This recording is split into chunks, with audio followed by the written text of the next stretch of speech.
Salute, salute, salute.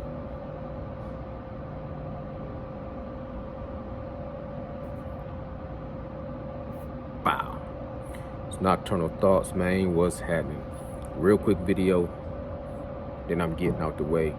My second and my final thoughts on the All Access episode 2, Errol Spence, The Truth versus Terrance Crawford. Just a few things I also wanted to highlight on that I didn't talk about in my first video, my immediate reaction.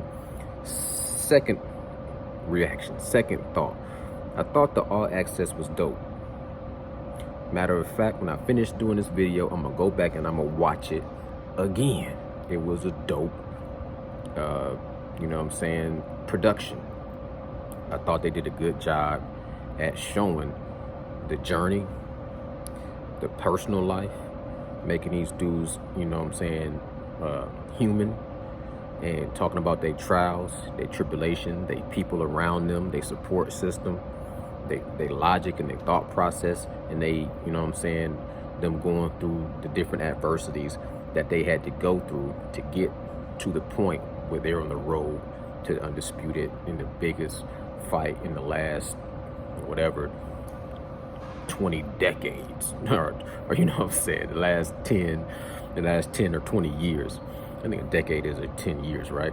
So 2 decades, 20 years. I don't know when we had the huge fight of this magnitude, but it's been a very long time.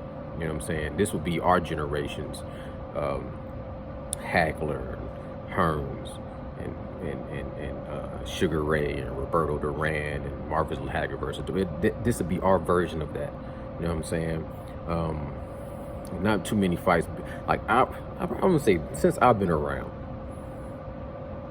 the biggest fight that I can really think of, I remember we just had to see, from Atlanta, Mike Tyson versus Evander Holyfield.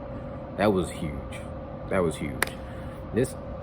But we going way back, because these welterweights, and we going way back. And we talking about Marvelous Marvin Hagler versus Tommy Hearns. We're talking about Tommy Hearns versus Sugar Ray Leonard. We're talking about Sugar Ray Leonard versus Roberto Duran. We're talking about that gladiator stuff, the things that get carved into stone. You know what I mean? Beet juice. Give you some energy. But some things I wanted to highlight on, then I'm gonna get out the way. Try to make this video 6 minutes, right? One thing I forgot to talk about was Errol Spence getting his gum shield, his mouthpiece, done on a professional level, getting rid of the old one that he had before the accident and getting his teeth busted out of his mouth. Everybody talked about this whole situation with Yordenis Ugas knocking out his mouthpiece in the 6th round, and if that would have been Terrance Crawford, the situation would have ended differently, but would have did this, he would have did that, and so on and so forth, etc., etc. So, we've seen his mouthpiece get knocked out with Danny Garcia. We've seen his mouthpiece get knocked out against, Yordenis Ugas, and even I think another fight before then, I seen his mouthpiece come out before. Getting a new mouthpiece. Dude said you're gonna be able to, you're not even gonna have to take this out. You can drink water through it and breathe through it. You know what I'm saying? You can keep this in the whole fight if you want to. You're gonna love it. He said people seeing this on All Access, so if this mouthpiece come out, we know who to blame. He said he's gonna get some shark teeth done on one, the big fish, the megalodon, jaws, etc., etc. And he said he's getting an eyeball on another one, the eye collector. Jeepers creepers. And I think it'd be cool if he gives a salute to the real Marlowe, who from what I know, is the first person I heard coin the phrase, the eye collector. Because he, broke the orbital bone of Kell Brook. You know what I'm saying? He had Danny Garcia eye, pretty puffy. He had Lamont Peterson eye, pretty puffy. And he broke the eye socket, orbital bone. I'm putting too many B's or L's in there. Orbital bone of Yordenis Ugas. Broke his eye socket too. And I just seen another little quick video of him, giving some love to Ugas at that Frank Martin fight. That was cool to see that, you know what I mean? especially so I can see the size of Errol Spence, because some pictures of Errol Spence backstage, he looked like he was really drained for that weight cut. But then seeing him next to your dance, guys, man, he looked like he gonna be right on the money, right on the mark. He gonna rehydrate up big, and he gonna be pretty solid for this fight. I have no doubt about that. Also, I hear people talking about the contradiction. We seen an interview after one of the All Accesses with Bomac, and Bomac was really talking about he really don't have to do a whole lot for this camp to motivate Bud. You know what I'm saying? It really is more about trying to hold him back from overtraining.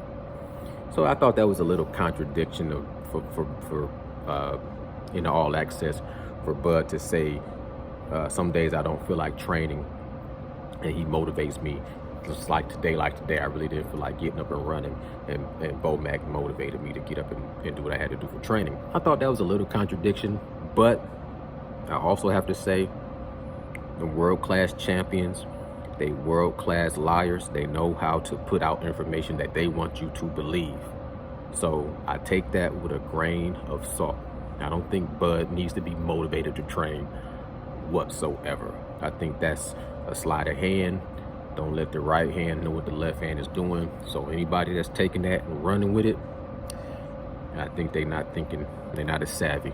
You know what I'm saying? I would say most likely you don't have to motivate Bud to train for this fight. I don't believe so. I think that's just a little bit of, craftiness, caginess. But it is contradiction to hear Bomac say one thing and for Bud to say another thing. But the All Access did focus a lot on Derrick James. Had a little, like I said, had Anthony Joshua breaking down. We pushed it and I didn't like seeing Anthony Joshua on All Access. If I don't know, for whatever reason, personal, I get over it, right? I really wouldn't have liked to see Ryan Garcia talking, but that's neither here nor is it there. But you've seen Derrick James go collect the Eddie Futch Trainer of the Year. You know what I'm saying? Then you've seen him putting in some road work, staying in shape. And I hear some people laughing at, the shape of Bomac not being able to run with his fighters and having to follow behind in the truck, things of that nature. But the All Access did a good job showing Bud's father, motivate Bud. As far as the training goes, like I said, some of the exercises, I always watch the All Accesses to see some of the training exercises so I can implement it into my routines whenever I feel like it, because they do new innovative things. Like I said, Bud looked deadly. He looked crisp. He looked sharp. He looked a little small, but he looked like he's a weapon. Errol Spence looked like a blunt force object. He just looked like, I couldn't even really describe it as a weapon. He looked like a juggernaut. He just looked like he looked like he's going to destroy whatever he hits. He just looked dangerous. Anyways, I don't want to stretch this video out too long. At the end of the day, the All Access, was a great production. I'm gonna watch it again, maybe 2 times. And if I see anything that I want to talk about, I'll make one more video, but then I'm done. I really just want to see the media workout, they weigh in, and then see the fight. Those are my thoughts. Y'all let me know what y'all think in the comments below. Special prayers and shots out go out to one of my best friends in life. Just Nocturnal Thoughts. Salute, salute, salute.